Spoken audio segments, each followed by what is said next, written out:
if you want to be on camera, or you can be off camera talking to me. But they're probably hearing us right now talk on, aren't they? Because I didn't press mute. Forgive me, folks, because this is all new to us. And we're making all our mistakes here in front of you. And let's switch cameras so you can see us.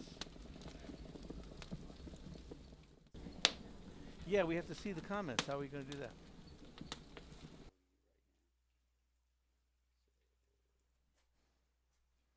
There we are. How about that? So, okay, we're live streaming.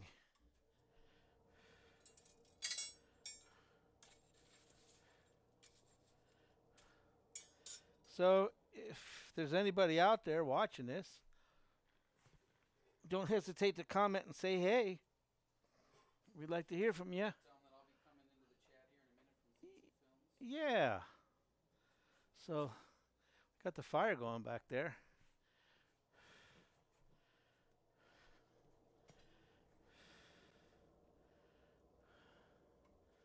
So, I've just been foraging for a little while. And we'll talk about what I've been doing today, what we're doing, and then maybe we'll talk a little bit about how I work all this stuff with the keyboard by myself here in the shop. Nathan, happy Friday. Hey, Nathan. Fantastic. Cool. Well, Zeb,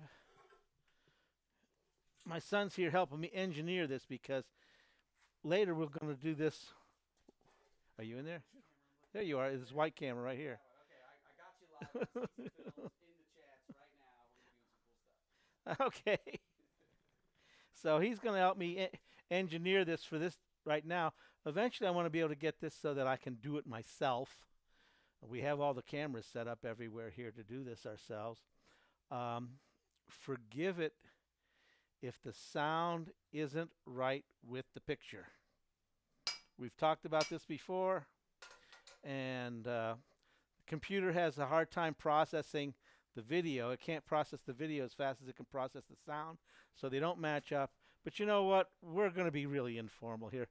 I'm no longer going to try to make everything perfect and the best world. We're just going to put it out there, and we can all bear with it. Hey, we're in the shop having a good time, right? The heck with this isn't CBS or something like that. So anyway, so my latest project has been this set of hearts here. I have to make 6 of these pickets with all these hearts, 5 hearts on them at each, and it's all forge welded together there. And so and then it's going to be, let's see if I can even hold them up here. So then in between, yeah, this is going pretty good actually. Yeah, so then they'll have these on either side of them, and it just keeps repeating it, repeating this over and over and over again till we've gone the width of the grill. So there'll be 6 of these big pickets across, and each one of those big pickets have 5 hearts on it. So that alone, that's what, 30 or so of those pieces right there, And so you figure, and there's what, 3 sets of a forge weld here, a forge weld here, another forge weld to put them together. So that's okay. We got. Yeah, well, don't look at them up close because then you see what they're really all about. No, They're not. great. They're awful. That I don't want to show my work. My work is best seen from about 35 feet at about 35 miles an hour, and then it all looks good, doesn't it? Here's one. You said that's a lot of hearts. Yeah, it's a lot of hearts. And if you figure, so there's what, 30 hearts and 3 welds. That's 90 forged welds just in the center, the big pickets. and then you saw the little pickets here. There's four of them in here, and that's so two forge welds in each for each one. So eight for that. So already we're well over 100 forge welds on this piece. Well over 100 forge welds in this piece. So, and really, the job here, this, that's not really highly technical. You're just doing this and you're doing that. So it's a lot of. Uh, I'm not going to say it's not simple work because you have to draw that out first. Then you have to roll that up 5/8 center. Then you have to make the scroll right. And then you can start to put, and you got to do two of those and then put that together and forge weld that. And then put this one, see, this is the beginning here. I've just forge welded that guy on there, and then it'll get scarfed, and the longer rod will get put to that. Then these will get rolled down. You see how I start that ahead of time? Is I've curved that. It's easier than trying to pull it off the wall over here. I start them so now I can get a hold of them with the scroll tongs and roll them down later. But then I got to roll them down, and then we do it all again. So it's not easy, but so there's all this busy work ahead of time, and then it's just forge weld after forge weld after forge weld after forge weld. And so you know how the fire gets dirty. You can only do that so long during the day, and that's okay. I only have so much energy. What the heck? I can't keep up like I used to. So you forge weld for a couple of hours, and then you take a break and put the fire out. Uh, sure, and light a new fire. Said after using my first Forge campfire toaster and how it left the design on the toast holder on the toast, I thought those need to be hearts. I just finished that yesterday. Yes. The heart on the left toast is perfect. Who is this? This is BC65925. I'm sure he has a name. Okay, fantastic. Isn't that a great idea? Making the toaster and putting that heart shape in the toaster, because then that's going to put that image right on the bread. How fantastic is that? Absolutely. So it's a lot of fun making that, and it's a beautiful toaster in the end. But then you get that bonus that that toast is just. Nathan says, I've made the exact one successful forge weld so far. Do what now? He said I've made exactly one successful forge weld so far. Okay, So you've done one successful forge weld. Some of these things I didn't do because I was afraid of forge welding. I remember I met this wonderful blacksmith, an incredible knife maker, Hugh Bartrug, years ago, and he made unbelievable Damascus knives. And he said, "You should make Damascus knives." And I said, "Well, I don't forge weld. I don't know how to forge weld." And he said, "Come with me." And so he showed me how to make Damascus, and Damascus is nothing but forge welding. That's all you're doing is forge welding. And guess what? To make a billet, you got to make 8 forge welds. This thing, I'm going to be making 100 forge welds. Guess what? I'm going to be really good at this. I'm not so bad right now, but damn, I'm going to be good at this when I'm done. Finnan knows exactly what I'm talking about when I said it's a shame because when you finish a project, now you're good enough to get started on the project. You wish you had that skill at the beginning, right? So that's the way it is. You get halfway through it before you even understand the project you're working on, really. And then by the time you're done, you're ready to begin. Now that Nathan was that. Yeah, it was Nathan. Yep. Nathan, just Nathan, is it? Or? Just HOYLE. Okay, very good. Well, so yeah, it's tough, Nathan, and we're going to come back. This is our first. I got one. I'm gonna read one more here. Sure, this is our first test live. We're going to come back and do it, Nathan, for you. Show you how I do it Yes. firsthand. BC65925. Sure. Something I've always say about forge welding: rings on tongs. Rings on tongs. If I draw out a set of rings, it reminds me that missing 2 or 3 welds is not Yeah. This is really easy, and I'm so excited. I'm going to come back and show you exactly how I do this. We're going to walk through this together uh, because I keep it simple. That's really important. I've on this project. It started on the this project had a sister project that I just finished, and it was all forge welds as well. And I learned on that one that how to do this without having to measure things ahead of time. So I didn't have to be stressed about things were right on the money beforehand. You know, how long is this going to draw out after I hammer it? So we got to get it right the first. No, and the other part is, what do you see here?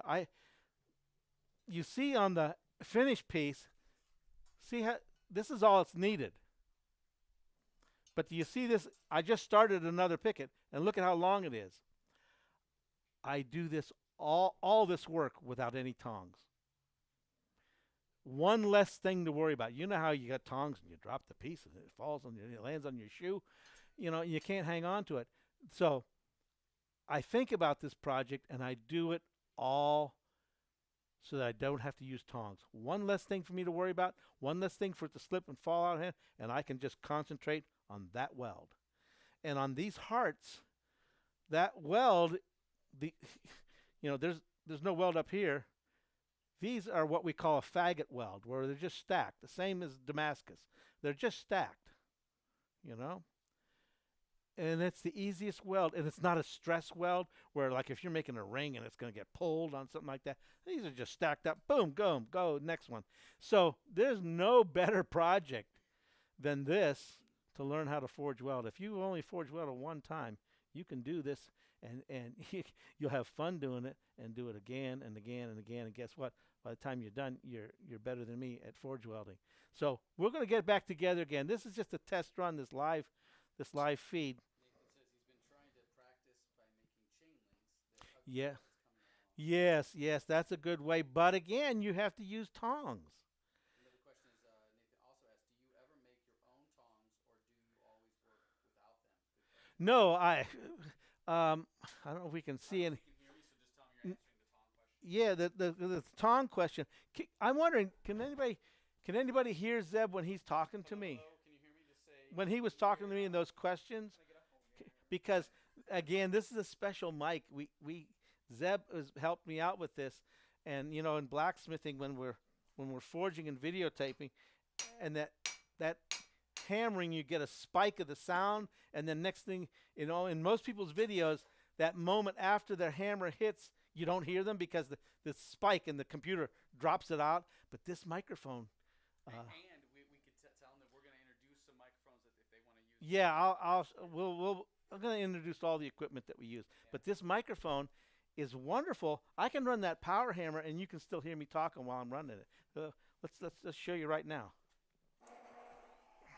So there's the power hammer running, and I'm talking, and you're still hearing me just fine with that.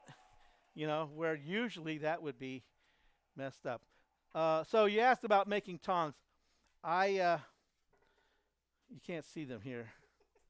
Maybe I can move the camera. That's the other thing. We're going to have a portable camera here as well. Oh, you can see it. I'll go right back over to it. All these tongs I made. I made all these tongs. I got a whole bunch of tongs over here. These little guys, I made those. So yes, I use tongs all the time. I'm very comfortable with tongs. But I'm telling you, if you have trouble and you want to take the stress, and you're doing something new that you've never done before, take the stress out of it. Don't use tongs. Why not? You know yourself, it's so much easier if you're holding the end of the rod. But yeah, I make tongs, and I use tongs every day. Any other questions? Did they hear the sound okay, I wonder? I'm not mic'd up, of course. So Sure. barely. But They can barely hear you? yeah, but it's fine. I'll mic myself next time. Okay. Or I could just come in and get Yeah, you real can close to the microphone. he should sit next to me and we could talk together, right? So anyway. But on the live feeds, we could always just go with other microphones too. Just a boom mic to hear us. But this is what I use when I'm filming while the work is being done. this little guy here, and he's cheap. You know, we have expensive Rode mics here, very expensive mics, and they do a wonderful job, but they still have that problem. Boom, that cutout when you hit the anvil. But this little guy, it just disappears. I hope you showed that. I hope it came across when I ran that power hammer. Oh, absolutely. But the sound, did you hear the sound, Zeb? Yeah, it sounds And great. it's I Yeah, was my voice was still just right there, and the hammer went on. Yeah, that's way cool. You're gonna see more of that. Okay. Any other questions? What you all doing tonight? I hope. I asked them if they what they would like to see come to the channel. Maybe you can just speak to Yeah. that. We're getting back into this now. Okay.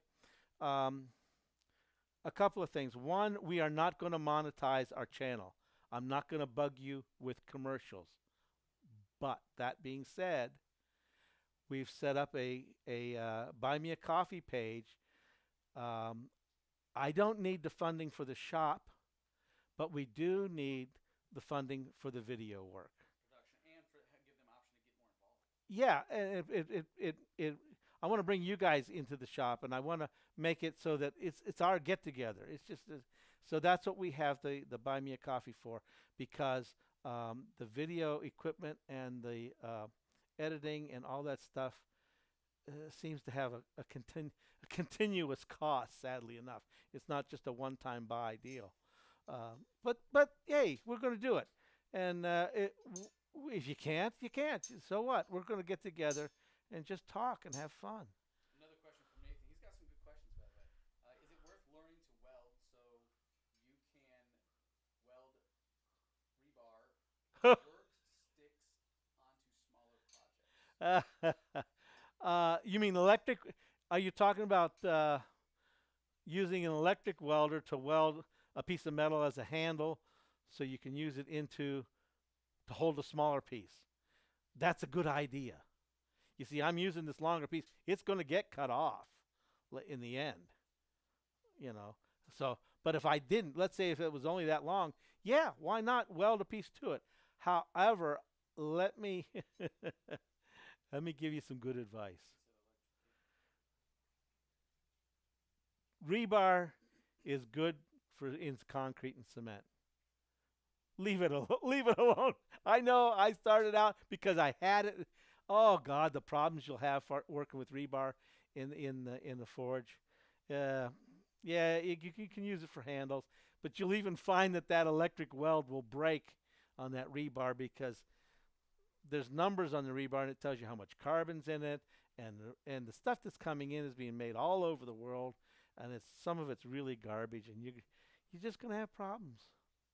But I understand it's free. You get a hold of it and you go make something out of it, or you use it for handles. You know, I used it for handles for years for Damascus. That's exactly what I did. But boy, that weld would always break. So that's what they expect. But yeah, uh, you see me do some real traditional nice stuff and forge welding stuff. But my shop has MIG, it has TIG, it has stick, it has all these welders. Uh, you do if you're like anybody else, you want to make things, and so you need those tools. It's not always just traditional stuff, and there's nothing wrong with using those tools to help you make traditional stuff like this. This is to die for, right? This beautiful heart and all that stuff. But so, what's the harm with you welding a bar on here and holding it, and you used an electric arc welder and you welded a rebar on there? What is the harm in that? You're cutting it off when you're done. You're still doing your forge welding here. You're still you're, you're still doing all the good work. There's no harm in that. It doesn't have to. Now, I am really good friends with a lot of guys who are purists. That is wonderful. It's what is inside here, what you feel like you want to do in your shop. Maybe you only want to be a purist, and you're going to use charcoal. You got bellows. Look at this. There's an electric fan blowing in there, and that's going to bring that fire up. You know. But if you want to be a purist, I started out that way, but then You had the cranks, you had the I had bellows. I had all that stuff, and I loved it. But then came a time when I had to do this for a living, and it became impractical. Um, uh, and you look at this beautiful forge. Oh yeah, that's as traditional as can be. But there's an electric fan putting the air in. So do what your heart tells you to do. You know, and if you say, "Hey, I need to mix modern equipment with old," you don't have to explain to anybody. You don't have to answer to anybody. Yeah, yeah, yeah, yeah. Yeah, I'm sitting here with the anvil, but right here's the power hammer. You know, worse yet, you know what this is sitting here? That's a 20-ton hydraulic press. And look at that. I go right from the forge. It's right next to the forge to the press or to the power hammer. They are. I don't even have to take a step. They are one movement away. See that? That's all they are. And and here's the switch for the power hammer. It turns it on right here. So I'll be here at the forge working, and I reach over here and turn it on. Here's the switch for the hydraulic. And I would say that's mainly because when you're doing this for a living, you gotta have process speed, and you don't You have got to be efficient. You got to be yeah, because the inefficiency is when you know if you're doing this for a living, the inefficiency is what will kill you. You know, as far as financially. Uh, but I also I don't I don't try to be the cheapest guy on the block. So I don't worry about, hey, you know, I got to make 50 of these and I got to undersell everybody. No, no, no, no, no. So if it, I, I'm using coal here, right? And that's sometimes I'll take a little bit longer to do it. But two things: I came here to enjoy myself. I came here to forge, right? I didn't come to run a 4-inch grinder. And the other thing is, I want to do it the best I can, so I can't speed it up sometimes. So sometimes it's inefficient. But anyway, this is the kind of conversations that I enjoy having with you guys, and this is why I want to invite people into my shop. So, how we doing here, Zeb? good. I'll do my best at this. I appreciate this is Nathan. I appreciate the pursuit. I have a coal forge and a hand blower. Oh, I work great. hard to balance practically of modern tools with The the practicality of modern tools. practicalities of hand tools. So it balanced the hand tools with the practical. Um, yes and no. Like I said, uh, if you have to answer to somebody else's expectations of what's traditional and what's not, is your shop all traditional or you know you're doing it? Yeah, it can be tough that way. My first one was all you know, no electricity and a post. I loved it. I had a great time. It was wonderful. BC Didn't take long though before I needed an arc welder. Yeah, BC says the Made at Home contest this year at the Indiana conference was a stake flipper. Oh yeah. Mine was a traditional, had 4 forge welds, Oh, fabulous. easy handled, but the one guy made with a MIG welder took first. Oh, His went for 25 and mine auctioned for 100. amen. So the traditional piece went for 100, and the first place at 25. Um, but it was with a MIG welder. I'm glad to see yours went for more money. You should have been first place. Um, that's a toughie. That's a toughie because everyone's going to have a different opinion.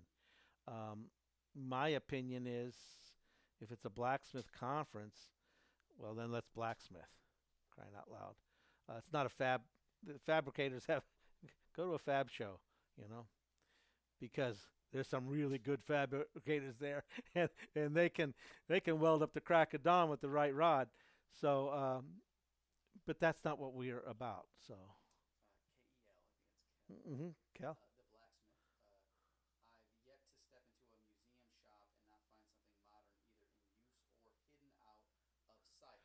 Uh, I hear that. Cal, you talked about a museum shop. Well, then I didn't post the picture. Uh, Go down to Colonial Williamsburg. You won't find you won't find any modern tools hidden. It's the real thing. Period. Period. There's nothing.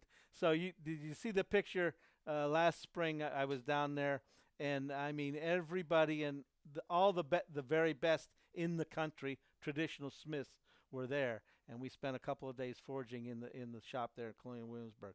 There is no modern tools in that shop. There's no pull out the welder from underneath the cupboard or something like that.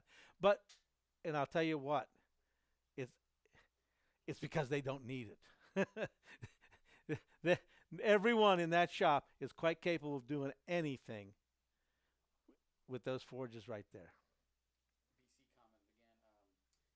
I worked at the Pioneer Village at Spring Mill State Park for a Okay. while, and that taught me that I need to learn how to forge traditionally.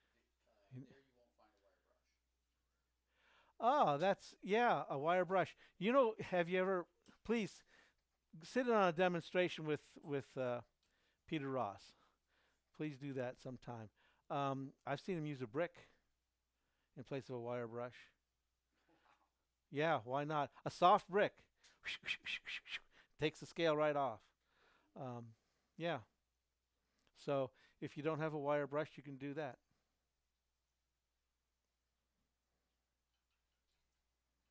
And you have to be traditional. Uh, I don't know. It depends. A state park would seem to me not to be that critical You to won't be find a wire brush at Williamsburg. That is. Oh yeah, Peter doesn't use one. Oh yeah. So right. you're saying Williamsburg? That is. Yeah, You're talking about Williamsburg. yeah. Colonial That's Williamsburg. strange. Wouldn't you think you would find one there? No, no, No. Why is that? no, because they weren't made there Oh, then. that's right. You didn't have access to them. Oh wow. So that's like a new thing. Yeah, Okay. yeah. It's funny learning, talking to my son here now about Yeah. learning about what was made then and what wasn't made Yeah. then. Files, yes. So Hacksaws, they go way back. so at some point the wire brush was looked at like, oh, that's not traditional. But at Well, some point and people figured out, you okay. still could, yeah, you Yeah. still would, still That's would. all I can That's think why of. he was saying that at the state park when he was demonstrating, he didn't have a wire brush. So, Yeah. That's interesting. your pieces are just gonna, in those days, people didn't have it all so pretty and nice and looking. Honest to God, we do better blacksmithing today than was done back then. Um, Plus, even some of these tools just are not going to get you what you need. Like you just have to get down there and get it, right? Like a hammer's going to do. yeah, yeah, Yeah. yeah. So, any other questions out there? Or we can bug out here. We've been on long for a while already live. It's just a trial. This is just fun. And if I'd like to do it regularly on a weekly basis. I'd like to also do some hammering when we do it. Okay, make something because the advantage to this is one of the things that can kill you is the editing time, and we don't have to edit. We can just go live and do it, and it's done. Yeah, yeah. Their support of coming on the live streams helps us keep that going too. So Okay. if they just want to support by showing up to live streams, Yeah, yeah. So if you can just chat in there and say yeah live, go live. yeah, make sure the notifications are on for the channel. Yeah, yeah. You make sure that little bell's on. They all know that stuff already. Subscribe and click the bell, and I think we'll do this. Gail said, "I agree in that statement that our work is nicer, but it makes for is more that the work of the places. This one right here. Oh shoot. Is Here that we one? go. Yeah. He's right there. That one. Boy, I'll She tell can you, make it bigger. isn't Huh? that terrible? Here, let me see if I can turn it bigger for him. Let's see.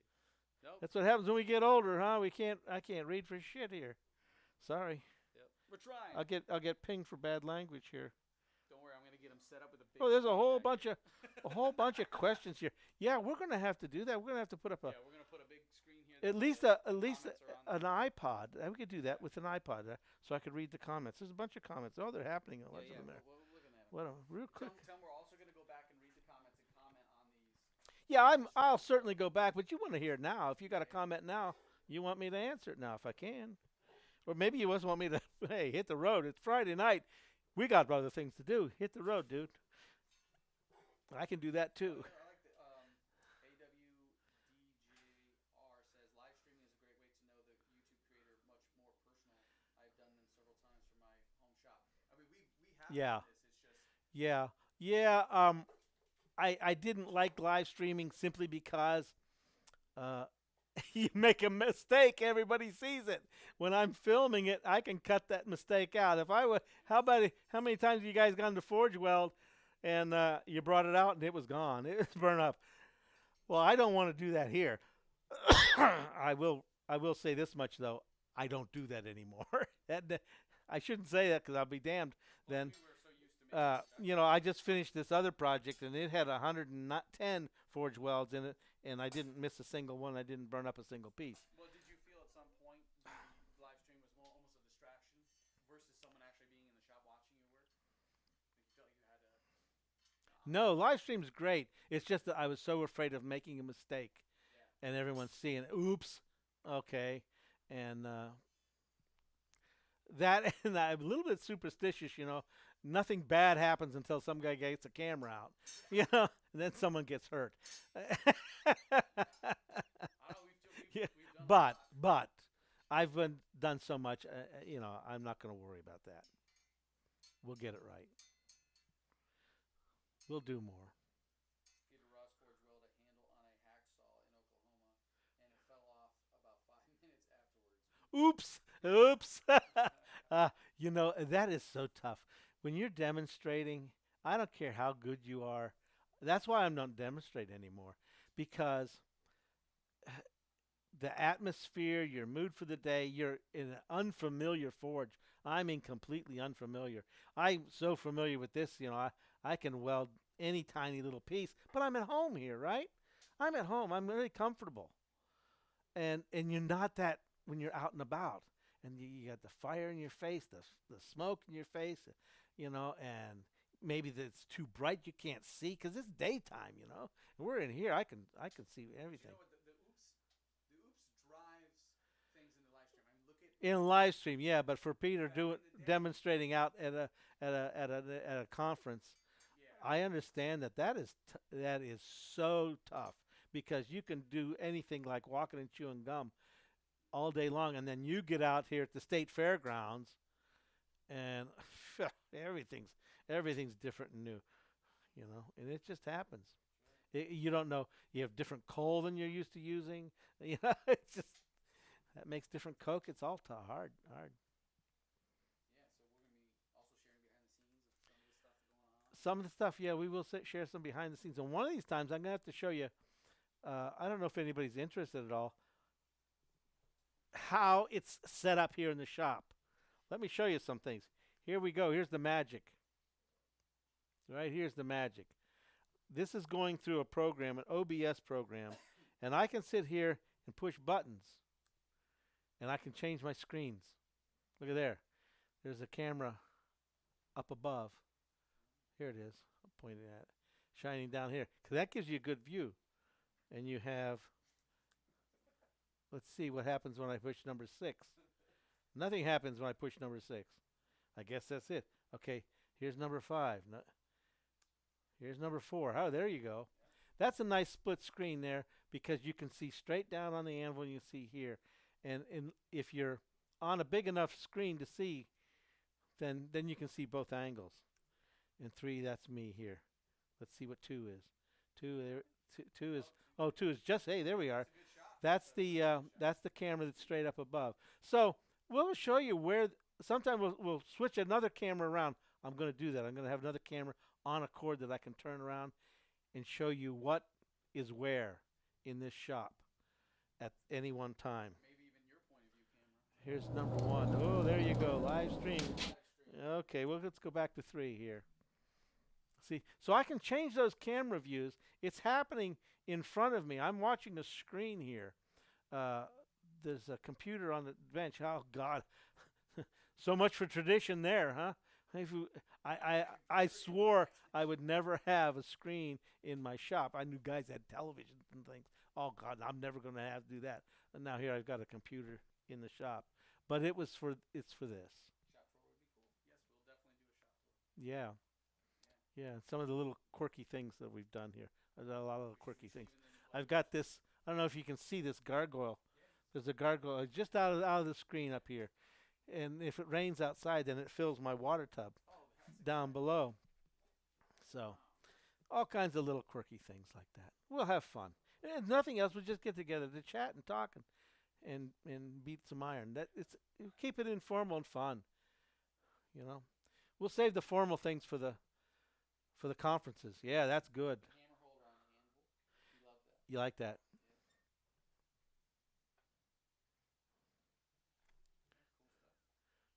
There we go. There it is. Hey, here's the thing too. I put it on there first, right? Just welded it on. Here, I got look, talk about welding. The stand is steel stand. I got a board between the steel and my anvil, but uh, so then I've got this thing, and I can, as you can see, when I'm working, I can just come right out here and pick up that hammer and go right to it. And I've got the three hammers, my favorite ones, three different sizes, my scroll tongs, my wire brush, right there. But the reason, you see how this pivots, because I originally had it rigid on there. Well, you know yourself, you come around the corner and you get that in your side and it doesn't move. That doesn't feel good. So if you make one of these, make sure it pivots so that it gives when you when you come around like this and you oops, oh yeah, that wouldn't be any fun. So make sure it pivots and then you'll be safe. Fun, huh? Okay. How we got? We're all set? Hey, thanks guys for giving this a try. And we're going to do this again. It's going to get better and better. Maybe we'll have a set time every week. And if you think there's a certain time you prefer, write it down. Tell us. That's what we're here for. So we are going to, I'm going to push a button and it's going to give the end slate. Do you notice, you ever watch people go live on Facebook and stuff and they're looking into the screen for a while and you see them doing this because there's a whole bunch of numbers you have to punch and do this when you get started. Well, meanwhile, the camera's looking at you. Well, we've created this beginning slate. You saw the fire in the beginning. So you don't have to see us going to the computer and punching all those different things and making it happen. And same with at the end. We have to go to YouTube. We have to log out of all this stuff. Oh, there's all kinds of little things. And you have to watch the person do it usually. So, but we have an end slate. And that's, I think it's let's see what, one of these buttons here, I'll push, and you're going to have a thank you thing. So thank you. And that'll play while we do our business here. Let's see. It wasn't number 6. Let's see. There it is. Nope. There it is. Hey, thank you.